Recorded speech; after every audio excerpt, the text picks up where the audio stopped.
Patient, mais pas trop non plus. Peut-être qu'on va commencer. On attend un peu parce qu'il y en avait beaucoup d'ambition. Il y avait à peu près 80 inscrits, il me semble, en ligne. Et donc, on attend que le nombre de connectés augmente un peu. Mais je pense qu'on peut quand même déjà partir sur l'introduction de ce webinaire.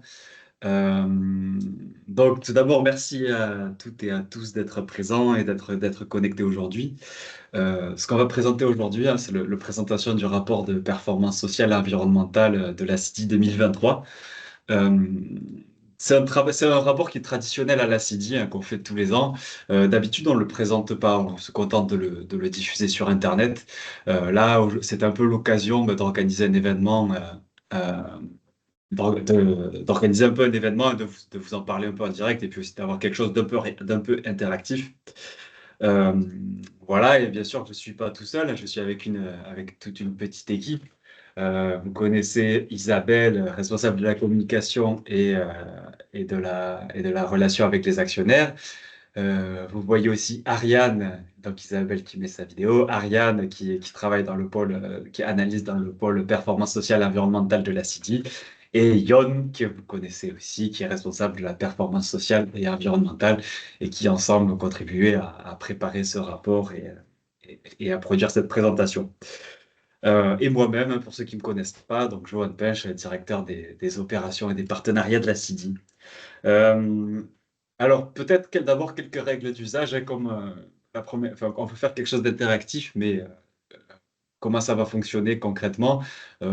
Si vous avez des questions ou des remarques, le mieux, c'est de les écrire dans le chat. Euh, on va les prendre en compte toutes, hein, bien sûr. On va répondre à certaines au fur et à mesure, et puis d'autres, on va les garder. Au milieu de cette présentation, à peu près, on aura un moment pour prendre un certain nombre de questions et y répondre tous ensemble. Pour les questions pour lesquelles on n'aurait pas de réponse ou très technique ou très précise sur certains pays ou sur certains partenaires, euh, on les fera passer au chargé de partenariat responsable et il pourra vous répondre directement. Et puis enfin, hein, à la fin de cette présentation, on aura aussi un moment pour échanger de vive voix. Vous pourrez activer vos micros et puis on pourra se parler.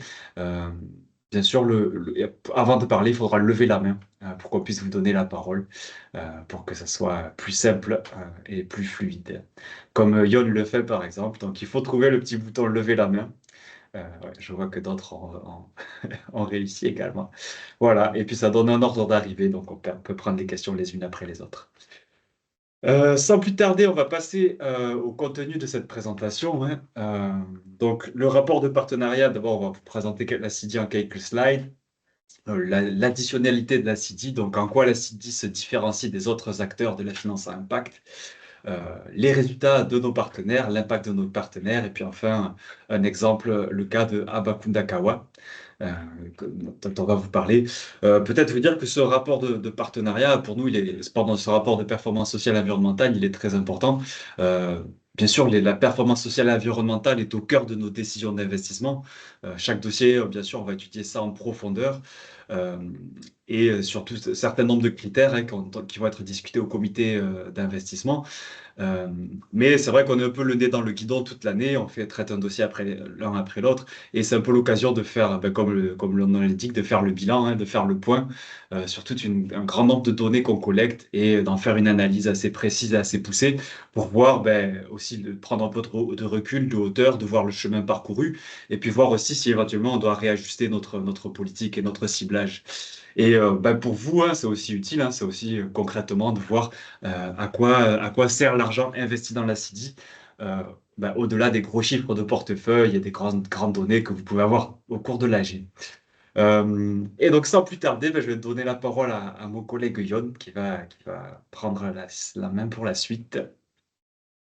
Merci beaucoup, Johan. Et bonjour, bonsoir à tout le monde. Merci beaucoup d'être présent ce soir. Nous sommes ravis Ariane, moi, Johan, Isabelle et tous les autres à la CIDI de vous accueillir pour présenter voilà, les résultats de 2023. Donc, c'est du point de vue des aspects sociaux et environnementaux, parce que comme Johan l'a dit, bah, c'est la motivation première hein, de CIDI, de toute son équipe, mais également, ouais, évidemment, bah, de ses actionnaires et de ses soutiens depuis 40 ans. Donc, la CIDI, c'est quoi à la fin de l'année 2023? Eh bien, c'est près de 1941 actionnaires individuels, donc qui forment ce qu'on appelle la chaîne de la solidarité ou chaîne de solidarité financière entre bah, voilà, des personnes qui mettent des ressources à la disposition de Sidi et puis les projets qui sont sur le terrain, nos partenaires et évidemment leurs clients, leurs fournisseurs qui bénéficient hein, des services qu'ils leur apportent. C'est également 122 actionnaires institutionnels. Là, vous savez que bah, Sidi évidemment est labellisé Finansol et un bénéficiaire historique hein, des produits labellisés Finansol, de l'épargne salariale, de l'épargne solidaire plus classique, également des produits de partage du crédit coopératif. Donc, ce sont des milliers et sans doute des dizaines, voire des centaines de milliers d'individus en fait hein, qui placent leur épargne sur ces produits et dont Sidi bénéficie. 34,4 millions d'euros de capital social cumulés à mesure des années et 33 pays d'intervention, 124 partenaires financiers accompagnés, à peu près une centaine hein, de partenaires financiers aujourd'hui au portefeuille et 25 qui sont soutenus en fait à travers d'autres types d'accompagnement que Sidi fournit. Et in fine, bah, nos partenaires touchent 10 millions hein, de bénéficiaires finaux. Donc ça, c'est vraiment le nombre de bénéficiaires de nos partenaires. Sidi, c'est quoi aujourd'hui? Et bah, au-delà de bah, c'est ce que je vous présentais un petit peu, voilà, son côté un petit peu actif et puis l'utilisation des ressources, grosso modo, mais c'est également des organisations, trois organisations, Sidi en tant que telle, hein, qui investit avec ses capitaux propres, mais également Soluti, qui est en Ouganda, donc qui est une société d'investissement dont Sidi est propriétaire, qui investit voilà, principalement dans des institutions de microfinance rurale agricole donc en Ouganda et dans les pays donc autour. Et c'est également Fetisol hein, pour lequel Sidi, donc Fetisol 2 même, hein, pour lequel Sidi est conseiller, hein, donc apporteur d'affaires, voilà, qui permet qu'un outil de dette hein, qui investit en Afrique. Donc cet écosystème bah, nous permet aujourd'hui voilà, de toucher ces 120 et quelques partenaires. Et c'est voilà, 17, sur l'année 2023, c'est 17. Alors, attendez, je crois qu'il y a un petit problème d'affichage. Vous ne voyez pas. Alors, attendez, qu'est-ce qui se passe? Et si je mets comme ça, est-ce que vous voyez mieux, les collègues?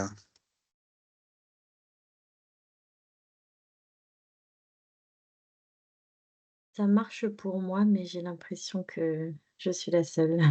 Est-ce que Bruno peut me dire dans le chat si il voit la slide qui s'appelle Écosystème Sidi?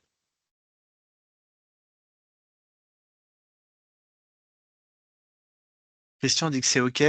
Alors, Bruno ne voit pas, mais j'ai l'impression que c'est quand même bon pour la plupart des gens. Alors, Bruno, du coup, c'est peut-être de votre côté s'il y a un souci, il faudrait peut-être. Super. Bah, écoutez, au moins, je suis rassuré. J'ai l'impression que. Bon, Bruno, peut-être qu'il. Voilà. Bah, merci de vous reconnecter. Et puis, si jamais vous demandez à Isabelle si elle peut vous soutenir. Je vais continuer la présentation pour les autres. Mais désolé pour ça, Bruno, et j'espère que ça va s'arranger. Donc, sur l'année 2023, bah, c'est 17,6 millions d'euros qui ont été décaissés dans l'année, ce qui permet d'aboutir à un portefeuille global à la fin de l'année 2023 de 45 millions d'euros investis, aussi bien en capital qu'en dette.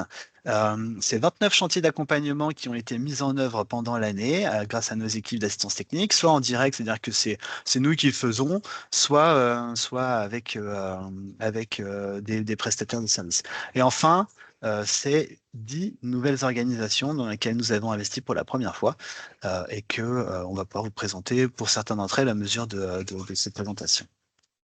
Alors, Sylvie, en fait, c'est doté en fait il y a 2 ans en fait d'une mission sociale hein, autour de disons 3 grands axes. Il y a ce qu'on appelle 3 piliers, puis il y a un axe stratégique transversal. Alors ces 3 piliers sont la promotion de l'égalité économique, c'est-à-dire fondamentalement un pilier qui traite du fait que Sidi agit avec des partenaires et vise à renforcer ces partenaires qui, derrière, eux, ont un effet sur l'économie locale, notamment en termes de création et de pérennisation d'emplois. Le deuxième pilier, c'est plutôt, donc, ça s'appelle favoriser la réduction de la pauvreté. Là, c'est vraiment la question des bénéficiaires finaux. Donc, en fait, les clients, les fournisseurs de nos partenaires. L'objet, évidemment, c'est de travailler avec des partenaires qui touchent des personnes qui sont particulièrement vulnérables, qui sont en milieu rural, qui vont cibler en particulier des femmes dans le but de travailler à la réduction des inégalités de genre, et qui vont également, et cela va passer en fait par un accompagnement de nos partenaires vers un accroissement de l'adéquation en fait des produits et des services qu'ils offrent aux personnes qui touchent vraiment. Donc, il y a ce besoin de connaître en fait les clients et les bénéficiaires. C'est loin d'être évident et ainsi d'adapter l'offre. Enfin, nouvellement, on a inclus vraiment comme pilier stratégique à la CIDI la lutte contre le changement climatique et plus globalement la destruction de l'environnement. Et ça passe par notre capacité de CIDI en fait à diversifier ses produits pour aller proposer des produits qui sont plus adaptés en fait à un contexte où on prend mieux en compte en fait les enjeux et les effets du changement climatique. Et enfin, accompagner nos partenaires à adopter des pratiques plus résilientes de l'environnement. Plus respectable. Voilà. Et tout ça, en fait, c'est donc ces trois piliers. Et puis, il y a ce côté un petit peu d'aide qui est transversal et sur lequel je vais passer un petit peu de temps à vous expliquer ce que ça veut dire. C'est l'additionnalité qui est au cœur de notre stratégie d'impact. Alors, comment ça va se traduire en fait au niveau de CIDI? Là, il y a un premier élément qu'on dit intervenir là où les autres ne vont pas. C'est-à-dire que fondamentalement, on va toujours chercher à aller à un endroit où il y a un déficit de financement qui est particulièrement important. Ça veut dire quoi? C'est-à-dire qu'on va travailler toujours dans des pays qui sont les moins attractifs, si je puis dire, en fait, pour les investisseurs, parce que les populations, ils sont pauvres. Donc, 68% de nos partenaires sont situés dans des pays où ce qu'on appelle l'indice de développement humain, qui est un indice un petit peu qui fait le lien entre le PIB par habitant, le niveau d'éducation et la durée de vie des personnes. Donc c'est là où c'est le plus faible, c'est un peu la capacité à s'épanouir, si vous voulez, ce que traduit l'IDH. Donc beaucoup de nos partenaires sont des pays où cette capacité malheureusement est très limitée. Ce sont des pays qui sont risqués au sens macro, en fait. Donc il y a un indice qui s'appelle la COFAS, c'est-à-dire qu'il y a des risques politiques, il y a des risques macroéconomiques qui sont importants. Donc ça, c'est le cas de 79% de nos partenaires. C'est souvent des pays où en fait les effets du changement climatique sont déjà très tangibles, et c'est le cas dans plus de 40% pour 40% de nos partenaires. Et enfin, avec un ciblage rural important.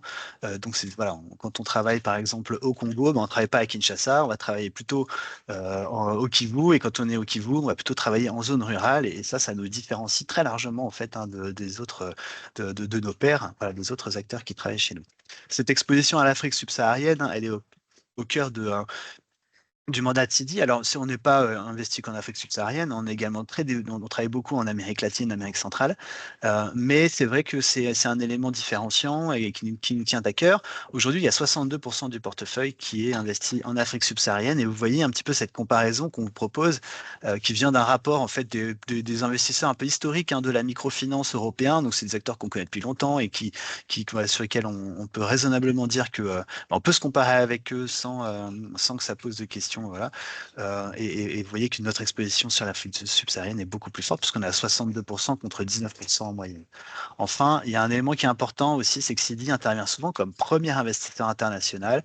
Et ça, souvent, c'est le résultat de plusieurs années de travail en accompagnement, en renforcement technique de nos partenaires, afin qu'ils soient en capacité de recevoir, ils soient assez structurés et soient capables de nous proposer voilà, des données et un niveau de formalisme et de professionnalisme qui est suffisamment important pour recevoir des investissements étrangers. Et c'est le cas de quasiment un tiers de nos partenaires. On est les premiers investisseurs internationaux.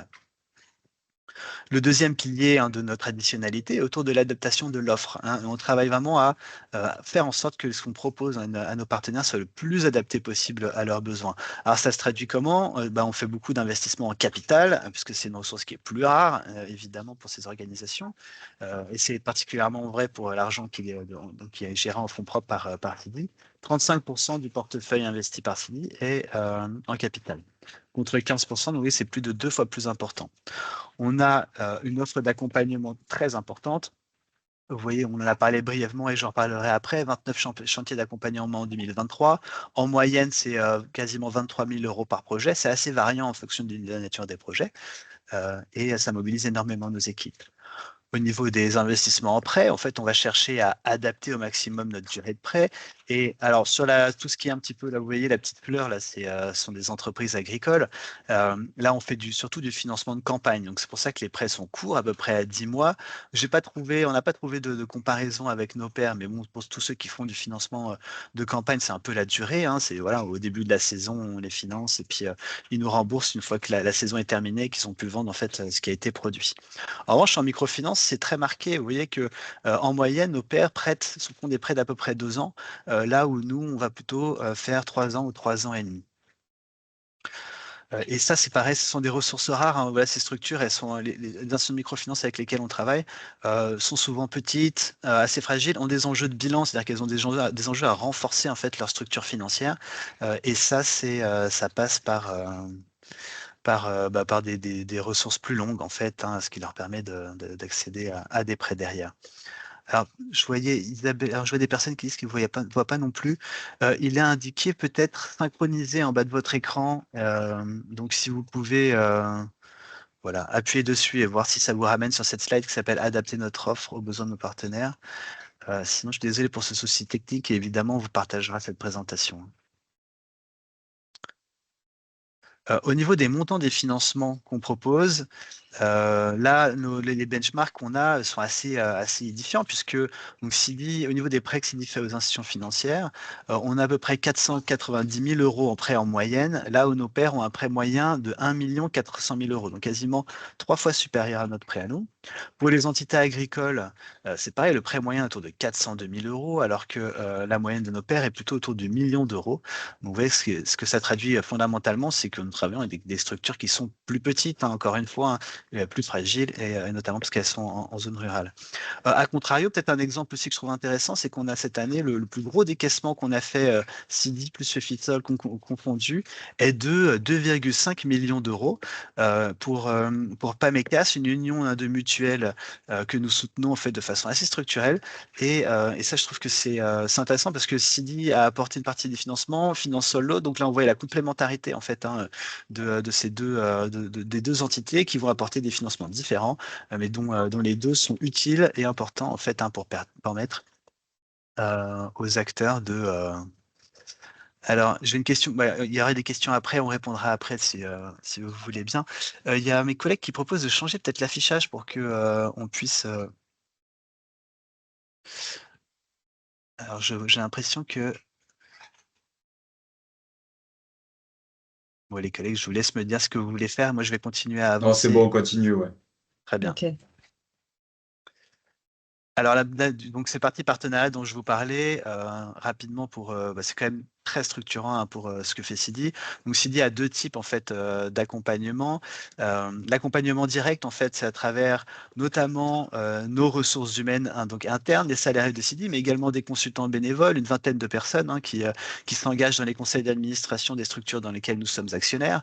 Il y en a 33 et donc qui vont régulièrement sur le terrain et en fait s'assurent en fait de l'alignement de la stratégie de nos partenaires avec celle de Sidi et les accompagnent à aller plus loin, notamment dans la recherche de performance sociale et environnementale.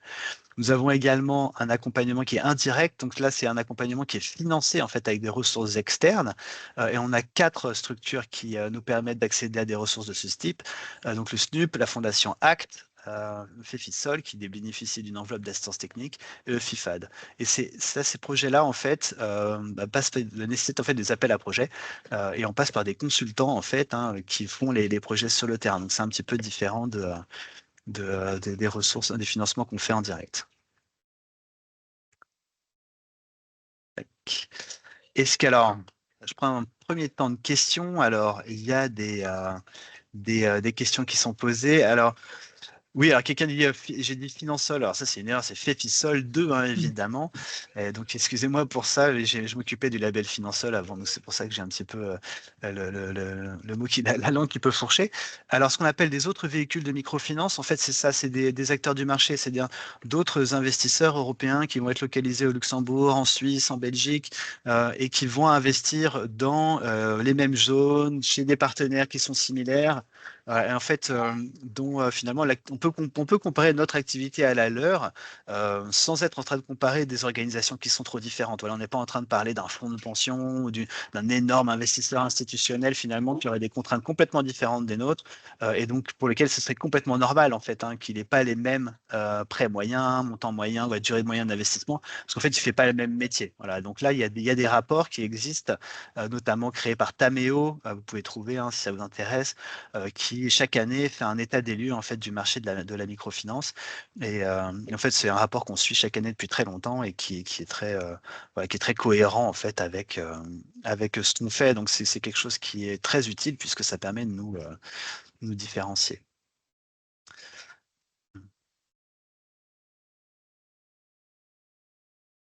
Alors, il y a Christian qui demande 35% en capital, est-ce que c'est en nombre de partenaires ou en montant investi? Johan, je te laisse répondre peut-être. Tu es là. Oui, je suis là. Sur le portefeuille de participation, 35%, c'est ça le un capital, ouais. Non, c'est 35% du montant investi, mais là-dedans, on a déduit l'investissement dans Fefisol et dans la filiale Soluti. Si on considère Fefisol et Soluti comme de l'investissement en capital, on est plus proche de 56% du total du portefeuille de la City. Mais ici, on parle d'investissement direct, ce qu'on appelle l'investissement direct, donc c'est-à-dire là, c'est dit directement avec ses partenaires bénéficiaires et non pas au travers des fonds intermédiaires que sont Soluti et Fefisol. Merci. Mais voilà, effectivement, vous voyez la complexité de l'activité de Sidi, en fait, qui mobilise des moyens divers pour réussir à mettre en œuvre son soutien à ses partenaires. Et donc, fondamentalement, on trouve des solutions pour pouvoir opérer dans les contextes complexes dans lesquels nous opérons, nos partenaires travaillent. Alors, je continue, on aura un autre temps de parole après et je passe la parole à Ariane pour vous présenter les résultats de nos partenaires. Merci et à tout à l'heure.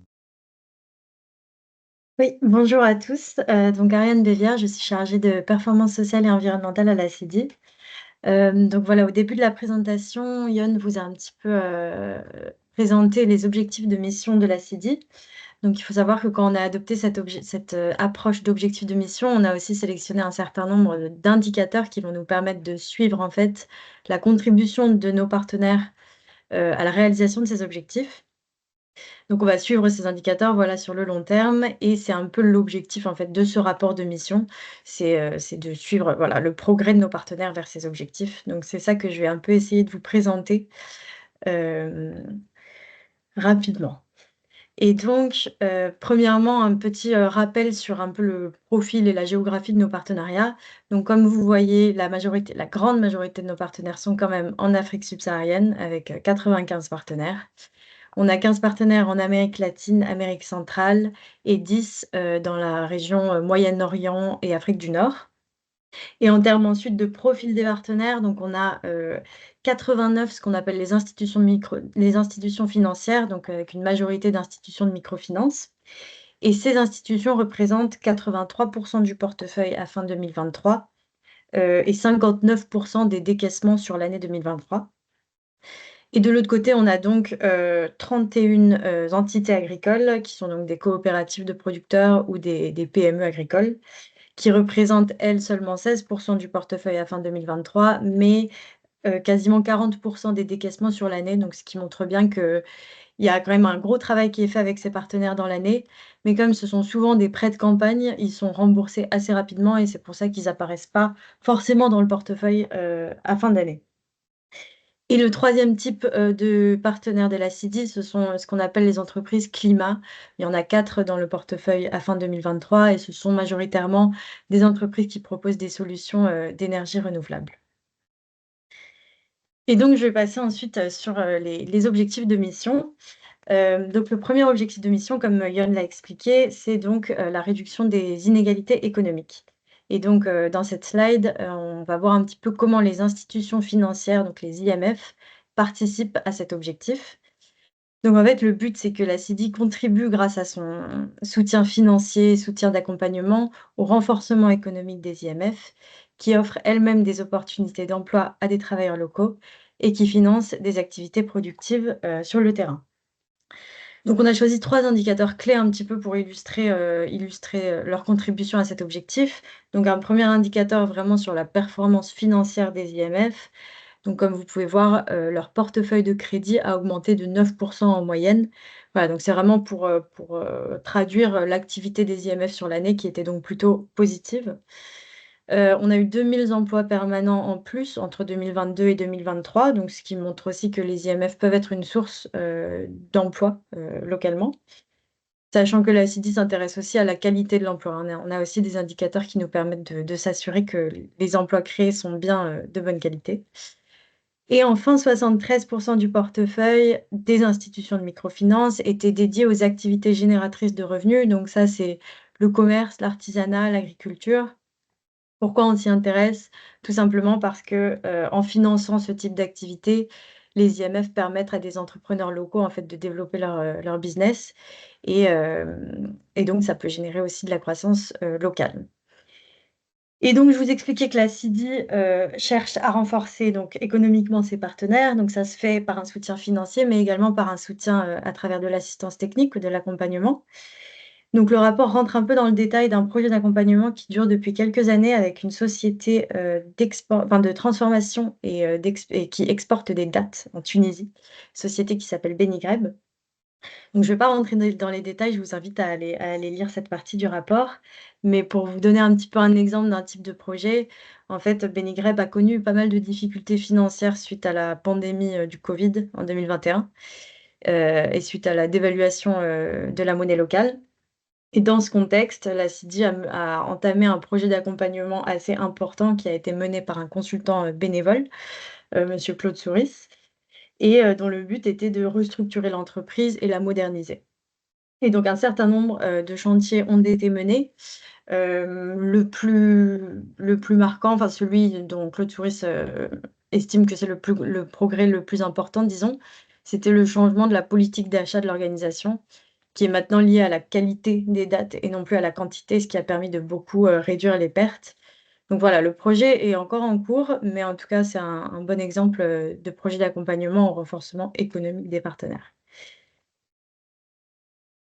Ensuite, pour passer donc aux entités agricoles, donc comment elles contribuent à cet objectif?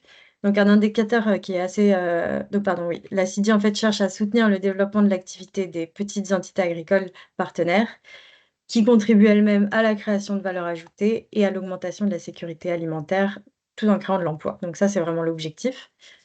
Une statistique intéressante, c'est donc cette statistique, pardon, sur la transformation locale. Pourquoi c'est intéressant? Tout simplement parce que quand les produits sont transformés, ils ont beaucoup plus de valeur ajoutée que quand ils en sont au stade de la matière première. Donc, ils peuvent s'exporter à un prix, plus important.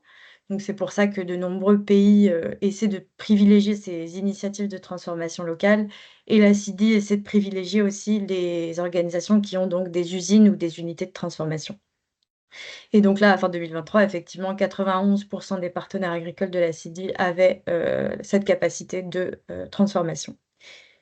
Et peut-être juste un exemple d'un nouveau partenaire en 2023 qui s'inscrit un peu dans cet objectif, de mission, c'est Neper.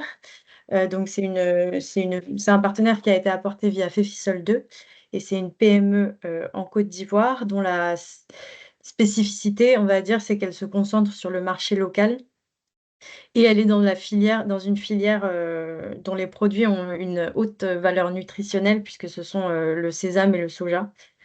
Et donc la mission vraiment de cette PME, c'était en fait, de diminuer les inégalités d'accès à une alimentation de qualité.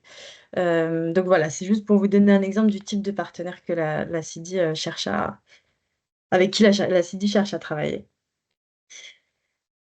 Ensuite, donc si on passe sur ce deuxième objectif de mission qui est celui de favoriser la réduction de la pauvreté. Donc là, dans un premier temps, les institutions, de microfinance. Donc la CIDI cherche à soutenir des IMF qui ciblent les personnes les plus vulnérables à travers des prêts et des services financiers adaptés, ainsi qu'à travers des services non financiers. Donc là, on peut un peu retenir 2 choses. C'est d'abord cette idée de cibler les personnes les plus vulnérables. Donc pour la CIDI, ces personnes les plus vulnérables, ce sont les femmes, et les personnes qui habitent en milieu, rural, car ce sont celles qui sont le plus affectées par la pauvreté. Et donc, dans les 9,6 millions de bénéficiaires des IMF, on avait à peu près la moitié de femmes et à peu près la moitié de ruraux. Et deuxième concept qu'on peut un peu retenir de cet objectif, c'est que la pauvreté, c'est un concept qui est multidimensionnel, c'est-à-dire que les IMF, elles cherchent à y répondre financièrement, grâce à leurs prêts, mais également à travers une offre de services non financiers pour répondre aux besoins de ces populations, qui peuvent pas mal varier. Et donc, on a eu l'occasion de parler avec le directeur général de MLF Zambie, donc Jack Ngoma. MLF Zambie qui s'inscrit en fait pleinement dans cet objectif de réduction de la pauvreté de par plusieurs choses, de par déjà son ciblage qui est 100% féminin, 100% rural, de par le fait que c'est une IMF qui propose des prêts de groupe, donc qui propose des prêts voilà, vraiment aux personnes les plus pauvres. Une offre de formation continue avec ces groupes, donc notamment tout ce qui concerne la gestion du business. Et puis une IMF qui est de manière générale très engagée pour la mesure et l'amélioration de sa propre performance sociale. Donc voilà, c'était un échange très intéressant. Je vous invite aussi à aller parcourir le rapport pour en voir un peu plus sur son expérience. Et ensuite, si on passe donc aux entités agricoles, donc comment celles-ci favorisent la réduction de la pauvreté. Donc le but pour ces entités, enfin pour la CIDI, c'est de porter appui à des entités qui soutiennent des petits producteurs, en les aidant à augmenter la valeur ajoutée de leurs produits et en leur offrant un accès au marché, pour au final augmenter leurs revenus et les sortir de la pauvreté. Donc on avait en fin 2023, les entités agricoles soutenaient 153 000 petits producteurs, dont 45 000 femmes. Sur le profil, Yon vous parlera un petit peu plus du type de producteurs qui sont soutenus, car on a fait une étude d'impact cette année qui nous a permis d'en apprendre un petit peu plus. Et donc là, encore une fois, on retrouve un peu cet aspect multidimensionnel de la pauvreté. Donc ces entités agricoles, évidemment, on s'assure que le prix d'achat auquel elles achètent les matières premières est toujours convenable.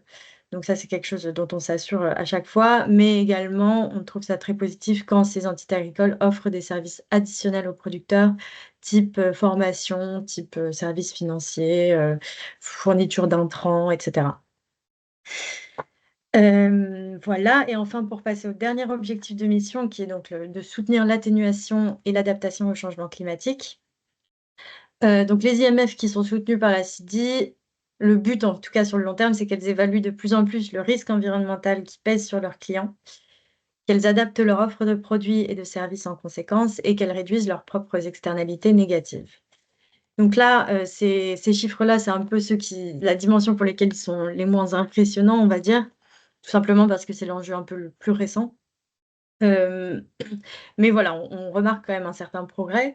Donc 32% des IMF ont un outil à travers lequel elles évaluent les risques environnementaux chez leurs clients. 41% ont une offre de produits verts et 60% mettent en place des pratiques type recyclage pour réduire leurs externalités négatives. Et donc la CIDI cherche à accompagner en fait ses partenaires dans la prise en compte progressive de cet enjeu. Donc je vais vous parler d'un projet très concret qui a commencé en 2023 et qui continue aujourd'hui avec une IMF au Maroc, à Tadammoun, qui en fait a commencé à réaliser que ses clients subissaient de plus en plus les effets du changement climatique, et donc ils ont fait appel à la CIDI pour les aider à renforcer la résilience des clients d'un côté et renforcer la prise en compte de ces enjeux au sein de l'institution. Et donc pour cela, la CIDI a travaillé avec un certain nombre de consultants. Dans les 2 objectifs que vous voyez ici, le premier qui a déjà été réalisé était donc de développer un système permettant aux agents de crédit de l'IMF de mieux comprendre les effets du changement climatique chez leurs clients. Et donc ils disposent maintenant d'un système d'évaluation de ces risques à chaque évaluation des prêts.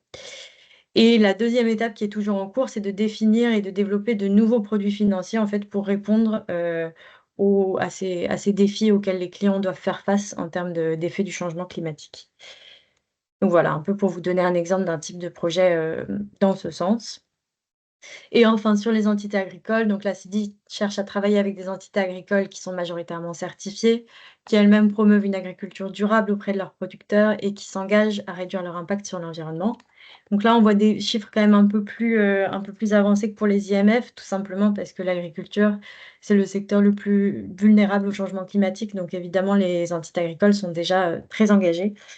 Et donc voilà, vous pouvez voir que 74% sont certifiés bio, 65% certifiés commerce équitable et 81% forment leurs producteurs aux pratiques agroécologiques. Et ça aussi, c'est un sujet sur lequel la CIDI cherche beaucoup à les accompagner.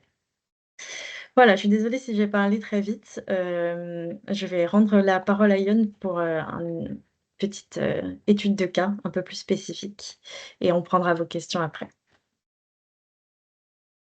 Merci beaucoup Ariane. Écoute, moi je t'ai trouvé très clair. Il y a quelques questions qui sont dans la conversation, mais peut-être qu'on pourra les prendre juste après, histoire que on ne prenne pas de retard.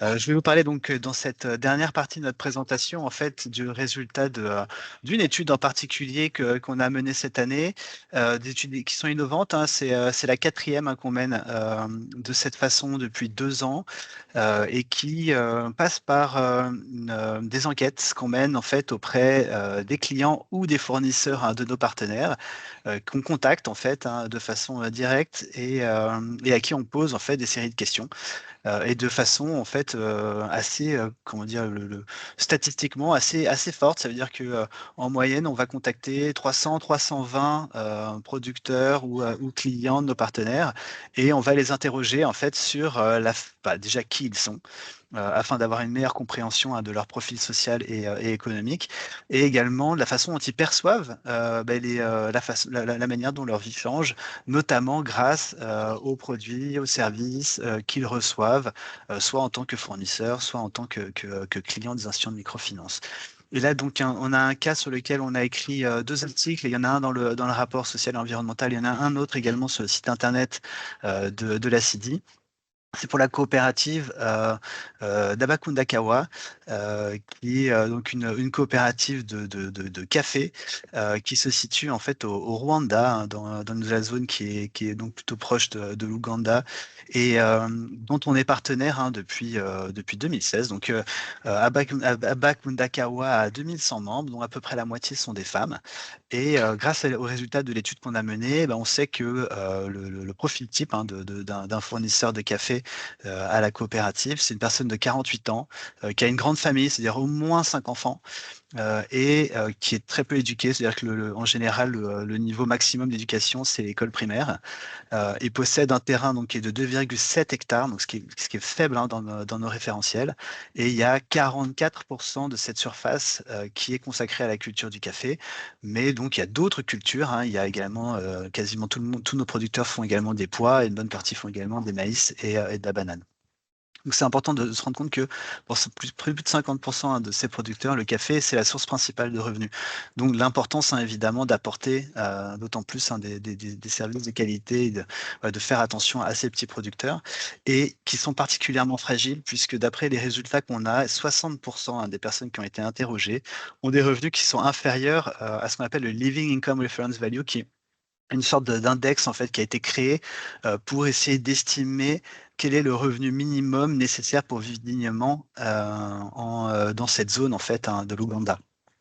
Donc qu'est-ce que ça traduit? Fondamentalement, ça traduit à quel point ces producteurs sont fragiles et donc la capacité aussi de notre partenaire Abakundakawa à venir travailler en fait avec des petits producteurs qui sont particulièrement pauvres.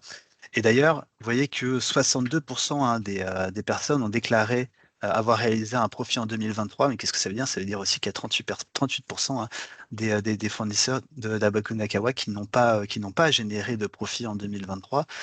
Et ça, c'est évidemment quelque chose qui est très prégnant. Voilà, et cependant, tous ces fermiers, ils souhaitent continuer à produire du café et ils souhaitent également que leurs enfants continuent à le faire. Donc, on voit qu'il y a quand même il y a de l'espoir et qui est là. Et ça, c'est le résultat aussi du travail d'Abakundakawa auprès de ses membres. Et quand on regarde, en fait, alors, un élément qui est vraiment intéressant dans l'étude qui a été menée là dans ce cadre-là, c'est que Abacundakawa n'était pas la seule organisation, hein, en l'occurrence, à participer à cette étude. Hein. Il y a 6 autres coopératives dans la région, mais en plus de ces 6 coopératives et donc des quelques 2000, hein, si on fait disons 300, 320 fois 6, voilà, à peu près 2000 membres de coopératives qui ont été contactés, il y a aussi 2000 producteurs qui ne sont pas dans des coopératives, hein, qui pour le coup ont été interrogés, exactement les mêmes questions. Et du coup, on peut comparer en fait, hein, finalement, la différence entre la perception, voilà, des effets des services apportés par la coopérative chez ceux qui sont membres de coopératives et ceux qui ne le sont pas. Il y a une première chose, c'est qu'évidemment, les membres des coopératives ont des contacts réguliers en fait avec ce qu'on appelle les agents de terrain. Donc ça veut dire il y a des staffs en fait, hein, des salariés de la coopérative qui sont là et qui rencontrent les gens et qui vont apporter du conseil en fait, notamment du conseil sur les bonnes pratiques agricoles. Ils les rencontrent en moyenne, c'est 3 fois par an pour ceux qui les rencontrent. Donc, vous voyez que tout le monde ne les rencontre pas tout le temps, mais il y a quand même une proximité qui est là, malgré l'étendue, hein, de ces organisations et qui sont sur des surfaces qui sont très importantes. 100%, hein, des membres d'Abacundakawa ont des bonnes pratiques agricoles, c'est-à-dire que fondamentalement, elles sont respectueuses de l'environnement. Alors, vous savez qu'on s'appuie beaucoup sur les certifications, hein. On est sur un produit d'export avec le café, et donc qui est certifié bio. Et du coup, c'est des choses qui sont déjà intégrées. C'est pas le cas, hein, de l'ensemble des producteurs qui ont été interrogés dans cette étude. Chez Abacundakawa, les 2 tiers, hein, des membres font de l'agroforesterie, c'est-à-dire qu'ils vont intégrer en fait des arbres, hein, dans leur système de production, et ce qui a un effet extrêmement vertueux, aussi bien sur la lutte contre le changement climatique, puisque ça a capté du CO2, mais également sur la préservation de la biodiversité. Donc on est sur une pratique qu'on considère en fait comme la plus avancée, hein, en termes de production agricole. Donc, au niveau des services que Abacundakawa apporte, un de ceux qui est le plus apprécié, en fait, c'est la facilitation qui est faite en fait, pour permettre l'accès à des outils adaptés, également un certain nombre d'actifs comme des vaches en fait qui vont pouvoir, eh bien, avec leur déjection, venir enrichir les terres. On a 53% des répondants qui déclarent épargner chaque mois. Et là, j'attire votre attention sur le groupe témoin. Dans le groupe témoin, c'est seulement 25%, hein, des producteurs qui sont capables d'épargner chaque mois. Et on sait à quel point l'épargne est un outil important, hein, de résilience, et permet en fait de gagner de la confiance dans l'avenir, et notamment d'être en capacité à réagir en cas de choc. Voilà. Et on a un niveau de satisfaction qui est extrêmement élevé. On a un indicateur, hein, qu'on appelle le Net Promoter Score, qui permet d'évaluer la satisfaction. On demande tout simplement aux gens, est-ce que vous seriez pas à recommander, hein, votre organisation à un de vos proches, à quelqu'un que vous connaissez? Et là, il y a plus de 50% des gens qui le feraient. Donc 50%, au-dessus de 50, on considère que c'est un très bon niveau de satisfaction. Donc ça, c'est évidemment quelque chose de très important, parce que ça traduit aussi le fait que les producteurs sont engagés avec Abacundakawa et vont continuer à l'être.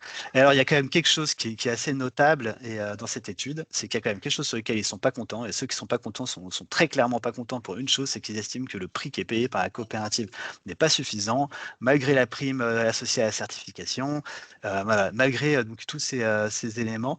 Et donc ça peut paraître un peu paradoxal. Bon, après, on est tous des êtres humains, on se fait tous être payés davantage, hein, pour sa production. Ouais, mais c'est quelque chose que j'ai trouvé intéressant de noter. Alors, enfin, dans ces études aussi, on a toujours des questions ouvertes, et voilà, des témoignages qui sont apportés, qui sont plus anecdotiques, mais qui traduisent aussi la réalité des gens. Et là, je vous ai donc proposé un extrait, voilà, d'une femme qui raconte ce qui pour elle est important en fait dans la coopérative, et qu'elle considère d'ailleurs comme étant unique, et dont elle souhaite voilà, que ce soit quelque chose auquel tous les producteurs puissent bénéficier. Voilà pour cette présentation. Vous avez plus d'éléments, hein, sur cette étude, hein, si vous souhaitez regarder ça, donc dans notre rapport social et environnemental, et également sur le site internet, hein, de CIDI, comme je vous le disais. On peut peut-être, voilà, il reste du temps pour les questions. Voilà, on a un petit peu débordé. Désolé pour les problèmes techniques, encore une fois. Voilà, je ne sais pas s'il y a des questions dans le chat.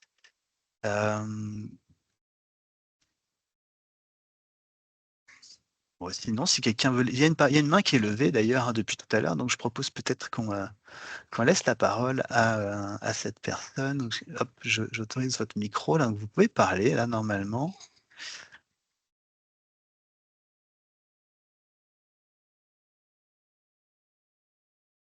Oups, Alors, pardon. on ne vous entend pas. Voilà, ça y est, Allô? allez-y. Oui, c'est bon, Oui. allez-y. Oui, c'est Thierry Negreville. Moi, je suis chez Financiera FDLA au Nicaragua. On s'est vu à midi, n'est-ce pas? Oui, absolument. Moi, j'avais deux questions un peu différentes. La première, Allez-y. dans les différents outils, on parle d'investissement de la part de la CIDI, on parle de prêt, on parle d'assistance technique. Alors, dans la CIDI, le mot I, le I, c'est pour l'investissement. Alors, est-ce qu'il y a une stratégie entre ces trois formes?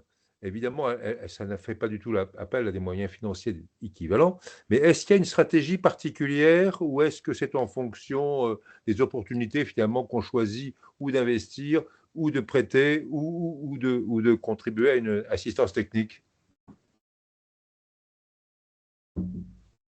Alors, merci pour cette première question. Alors, je peux commencer à y répondre ou après laisser la parole peut-être à Joanne. Alors, dans cette présentation que je vous ai faite, en fait, je me suis concentré sur les aspects socio-environnementaux et assistance technique. Au niveau de notre de la présentation qu'on avait fait à l'Assemblée générale, on avait articulé les choses de façon plus cohérente avec la partie investissement, afin de montrer qu'évidemment, tout ça marche ensemble. Et notre objet, évidemment, c'est d'être en capacité de maximiser l'impact de nos partenaires à travers aussi bien le soutien financier qu'on leur fournit que le soutien extra-financier. Donc, il y a, les deux marchent ensemble. CIDI, par ailleurs, est doté, donc, vous l'avez vu, d'objectifs de mission avec un certain nombre d'indicateurs et cherche à progresser, évidemment, dans les résultats qu'elle obtient pour ces indicateurs. Joanne, peut-être c'était des éléments complémentaires? Oui, mais je pense que c'est toute la difficulté de notre métier, hein. Ce qu'on cherche, bien sûr, c'est pas la rentabilité, mais c'est couvrir nos charges le plus possible, du moins. Donc, ça veut dire que maîtriser nos risques, quoi. Donc, en gros, ce qu'on fait, c'est d'essayer d'avoir le plus d'impact possible tout en ayant des risques maîtrisés. C'est un peu ça la ligne de crête sur laquelle on doit travailler au quotidien dans nos choix d'investissement. Peut-être que ce que je peux vous mentionner, c'est que ce sur quoi on est en train de travailler, c'est qu'aujourd'hui, on a un score de risque pour chaque partenaire. Si on peut voir à l'avenir un score de mission, c'est-à-dire un score de performance sociale et environnementale, ça nous permettrait d'arbitrer, de faire cet arbitrage. Un partenaire qui a une grosse performance sociale, même s'il est assez risqué, c'est acceptable. L'inverse, c'est pas vrai. Voilà, c'est un peu ça le mode de gestion sur lequel on veut avancer. Merci. Ma seconde question, alors, c'est sur les motivations des producteurs. La perception que je peux en avoir, en tout cas, c'est que souvent, c'est face à la dégradation de conditions climatiques que le producteur va s'adapter, non pas pour des motivations écologiques, mais tout simplement pour pouvoir récupérer ou rétablir une petite rentabilité, ou en tout cas la moyen de vivre. Donc, la prise en compte écologique, c'est plutôt un moyen qu'un objectif.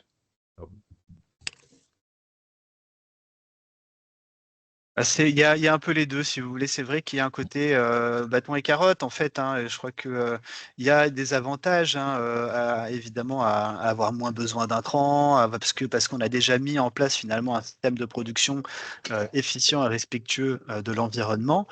On est plus résilient face aux effets du changement climatique, mais également aux chocs de globalisation. Et ça s'est bien vu avec la crise ukrainienne, vous savez qu'une grosse partie des intrants chimiques, aussi bien engrais que pesticides, sont produits soit en Ukraine, soit en Russie. Donc d'un coup, évidemment, leur disponibilité pour les organisations qui sont très fortement dépendantes dans ces intrants est devenue problématique. Ou en tout cas, il commence à y avoir des tensions sur les stocks au sein des différents pays. Il y a une augmentation des prix, des éléments de ce type.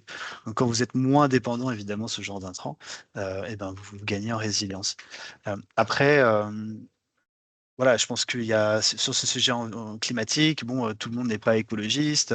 Il y a un enjeu aussi de prise de conscience hein, de la réalité du changement climatique qui est très important. Il y a des enjeux donc du coup de sensibilisation également de nos partenaires sur ces sujets. C'est aussi des objets de complémentarité dans nos approches avec ce que peut faire le CCFD Terre Solidaire. Donc c'est des sujets évidemment qui sont très importants pour nous et qui le seront de plus en plus évidemment à l'avenir. Merci. J'espère que j'ai répondu à votre Non, question. merci beaucoup. Merci. Monsieur Bonamour, je peux vous passer la parole. Oui, merci. Vous m'entendez? Très bien. Bon. Pour ceux qui ne me connaissent pas, donc je suis membre du conseil d'administration d'ESD et du conseil de surveillance. J'ai lu ce rapport que j'ai trouvé de grande qualité. En ce qui concerne la lutte contre le changement climatique, vous évoquez un co-investissement de fonds publics et de fonds privés. Où est-ce que vous en êtes? Merci.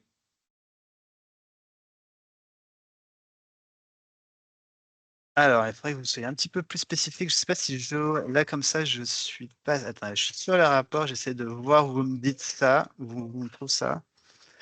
Non, mais dans le rapport, vous dites qu'il y a une perspective de co-investissement de fonds publics et privés, c'est tout ce qu'il y a. Donc, comme ça, je pense que c'est en cours. Est-ce que vous pouvez nous en dire un peu plus? Oui, absolument. Alors, écoutez, on travaille en fait depuis 2 ans au niveau de CIDI pour renforcer notre stratégie environnementale. Alors, elle se déploie à 3 niveaux en fait. D'abord, il y a un travail évidemment de montée en compétences de CIDI sur ces sujets, des sujets nouveaux, des sujets qui sont techniques. Donc, on expérimente, on se forme, on capitalise. Voilà, donc ça, c'est un grand élément de notre stratégie. On a un deuxième élément qui est autour de notre empreinte écologique en tant que telle, c'est-à-dire on travaille à évaluer notre empreinte carbone chaque année et évidemment à tâcher de la réduire, ce qui nous a amené par exemple à ouvrir un bureau au Togo pour avoir des collègues en fait qui soient le plus proches possible du terrain et qui puissent mais tout en évitant évidemment des vols en avion longue distance. Et il y a ce troisième volet qui est autour du renforcement de notre capacité à soutenir en fait nos partenaires dans leur transition écologique et sociale, aussi bien au niveau de leur mode de production que de l'accompagnement qu'ils peuvent faire auprès de leurs propres bénéficiaires et clients pour accroître leur résilience, pour accroître leur capacité d'adaptation. Là-dessus, on est clairement sur des enjeux qui sont sur des horizons de temps qui sont parfois difficiles à réconcilier et ce qui nécessite en fait de mobiliser des outils financiers de nature extrêmement diverse. C'est ce qu'on appelle le blended finance. Ça veut dire qu'il faut qu'on soit en capacité peut-être de mieux prendre en compte l'existence d'un risque environnemental pour des clients d'une institution de microfinance, par exemple, un producteur de riz qui serait soumis aux effets du changement, aux effets des modifications des régimes des pluies, par exemple, va se retrouver en difficulté, évidemment, et donc en difficulté de rembourser son prêt. Donc, comment faire pour équiper mieux nos institutions de microfinance dans leur capacité, en fait, à analyser, en fait, ce risque environnemental qui est fort et croissant, d'une part, et comment on fait pour faire en sorte qu'eux-mêmes soient capables, finalement, d'accompagner leurs clients vers des cultures alternatives qui seraient peut-être moins dépendantes des régimes des pluies. Et afin évidemment qu'on ne se retrouve pas dans des situations où on va exclure d'autant plus les clients finaux. Et ça demande par exemple une capacité de diligence plus forte. Donc il y a plus de coûts dans l'analyse des dossiers de la part des institutions de microfinance. Donc, qui va couvrir ce coût? Voilà. Et donc cette question elle est posée. Donc CIDI évidemment s'engage là-dedans et est prête par exemple à bonifier des taux d'intérêt qu'elle peut proposer à ces institutions, à condition évidemment que l'argent soit fléché vers ces personnes risquées et fragiles dont je parlais avant. Et ça veut dire que CIDI elle-même, en fait, se dote peut-être de financement bonifié. Voilà, et donc, il y a une espèce de chaîne financière logique qu'il faut créer, une complémentarité d'outils à monter. CIDI est déjà... Fefisol, par exemple, est un bon exemple. Fefisol dispose de 4 ou 5 outils de ce type, des outils de couverture dans le cas de perte, si jamais il y a des non-remboursements, des outils de couverture des pertes de change pour accroître notre capacité à investir en monnaie locale. Voilà, c'est ce genre d'outils en fait qui mobilise des partenaires qu'on va vraisemblablement déployer de plus en plus pour mieux être capable de répondre à la croissance des effets du changement climatique et des risques qu'il génère. D'accord, merci.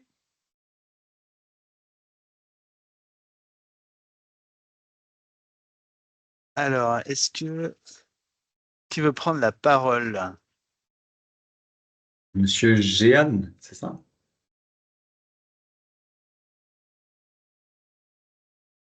Monsieur, vous avez la main levée? Pascal, non, Jehan. Jeanne Blancard, pardon. Excusez-moi, j'avais mal lu. Il faut activer le micro.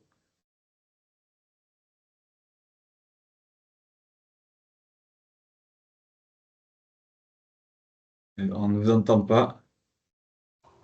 Voilà, ça y est, c'est bon? Vous Oui, très m'entendez? bien.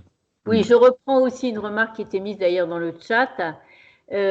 Par rapport à la performance, alors c'est peut-être écrit dans le rapport, mais moi j'attendais de lire le rapport, d'avoir d'abord le webinaire. Est-ce qu'effectivement il y a des références aux années précédentes, parce que pour voir l'évolution d'une année sur l'autre, par rapport aux différents indicateurs que vous avez présentés. Voilà, c'est. Oui, Peut-être dans absolument. la Alors, présentation synthétique, vous n'avez pas voulu surcharger, mais est-ce que c'est dans le rapport ou est-ce que c'est prévu? Parce que c'est important de voir l'évolution d'une année sur l'autre.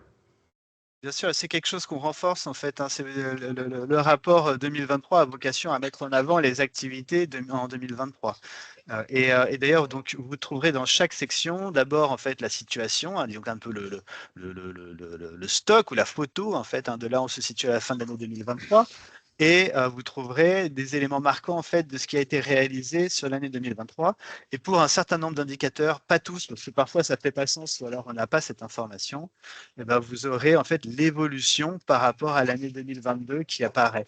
Est-ce que vous l'avez par exemple dans ce qu'on a présenté tout à l'heure, ma collègue Ariane vous disait par exemple que on touche 153 000 petits producteurs et qu'il y a une croissance de 5% par rapport à l'année 2022. Donc ça, c'est le genre d'éléments que vous retrouverez quand même dans le rapport.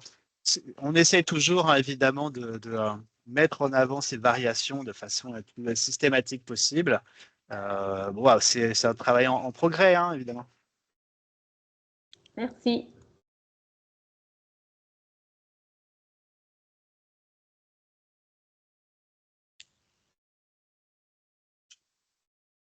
Alors, il y a Il y a une dernière monsieur, question. madame Sommier. Ouais. Oui, vous m'entendez? Allez-y, absolument. Alors, moi, j'ai deux questions. Il y a une chose que je comprends pas très bien, c'est comment on peut avoir un capital social de 35 millions d'euros et faire des décaissements de 16 millions d'euros. Alors, est-ce que ça veut dire que la CIDI bénéficie de prêts qui lui permettent de faire des décaissements? Et deuxièmement, vous avez fait allusion tout à l'heure au problème de la masse salariale qu'il faut assurer. Est-ce que ce sont les intérêts qui permettent de financer la masse salariale et les intrants, ou est-ce que il y a une aide du CCFD qui prend en charge la masse salariale?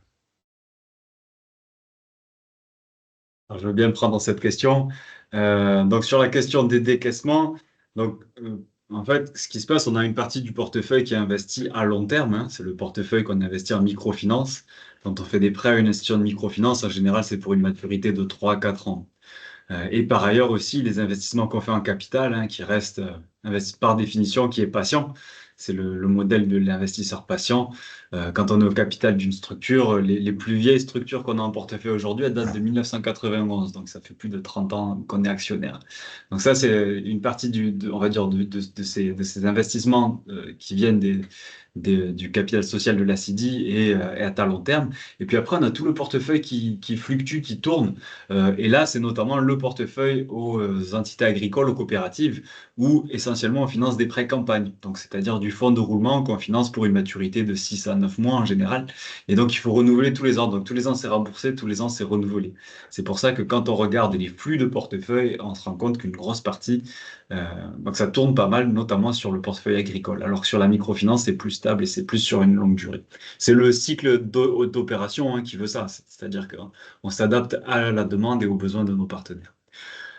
Sur la question de comment la CIDI couvre ses charges, en gros, donc oui, en effet, la CIDI est un investisseur, donc quand on fait un prêt, on le fait avec un taux d'intérêt.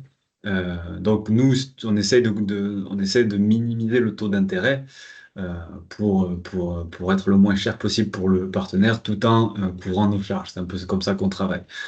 Par exemple, la hausse récente des taux d'intérêt sur les marchés, sur le dollar ou sur les bons du trésor ces dernières années, nous, comme on se finance à coût fixe, c'est-à-dire avec le capital social de nos membres, on n'a pas eu besoin d'augmenter nos taux d'intérêt, même si le marché était à la hausse. Donc, on n'a pas cherché à faire une marge supplémentaire. On reste vraiment sur les intérêts qui permettent de couvrir nos charges. C'est vraiment par rapport à notre coût de la ressource, qui est par définition limité. L'autre question, c'était... Oui, l'autre source de revenus aussi, bien sûr, c'est sur les dividendes. Quand on est actionnaire d'une entreprise, ben, au bout d'un moment, quand elle se consolide, certaines entités dans lesquelles SIDI est actionnaire finissent par nous verser des dividendes et donc c'est un revenu supplémentaire. Mais en effet, vous avez raison, malgré ça, la CIDI a un positionnement tel que le métier qu'on fait, on ne peut pas couvrir 100% de nos charges seulement avec les revenus du portefeuille. Et c'est notamment du fait de ce qu'on appelle la politique d'accompagnement. C'est-à-dire qu'on a une équipe des ressources humaines de la CIDI qui ne sont pas là tous les jours à faire des crédits, à décaisser, mais qui sont là aussi pour accompagner les partenaires, mettre en œuvre des projets d'assistance technique. C'est ce qu'on appelle l'accompagnement direct, l'accompagnement indirect. Et ce temps de travail-là, entre guillemets, il n'est pas rémunérateur. Il est vraiment au bénéfice du partenaire. Et c'est pour ça que depuis des années, depuis sa création, en réalité, le CCFD contribue partiellement à couvrir les charges de la CIDI, mais partiellement seulement. Voilà. Et c'est quoi Voilà un peu partiellement? comment. C'est un quart, 30%, 40, 50, 10? Je ne veux pas vous dire de bêtises, mais si vous regardez le rapport d'activité de la CIDI, vous avez les comptes. Dans mes souvenirs, je dirais que c'est quelque chose autour de 20%. Ok. Merci bien. Je vous ai partagé le lien du rapport d'activité. Plus haut dans le chat, je pourrais le remettre. Est-ce qu'on prend une dernière question? Je vois qu'il y a une main levée de Pascal. Puis après, je vous propose qu'on termine puisque le temps est écoulé. Pascal, on ne vous entend pas. Votre micro est coupé.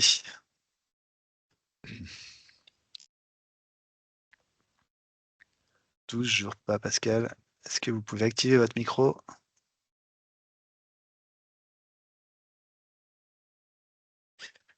Bah, écoutez, bon, est-ce qu'il y a d'autres questions du coup?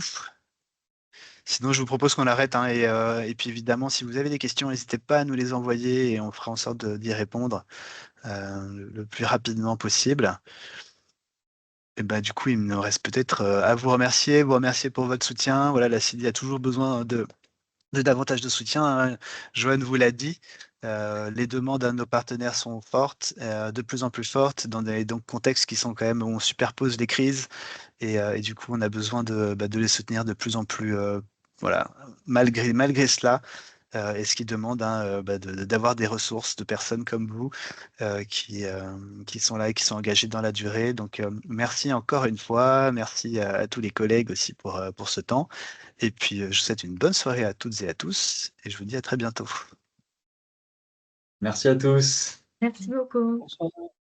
Bonne soirée. Au revoir. Au revoir. Au revoir.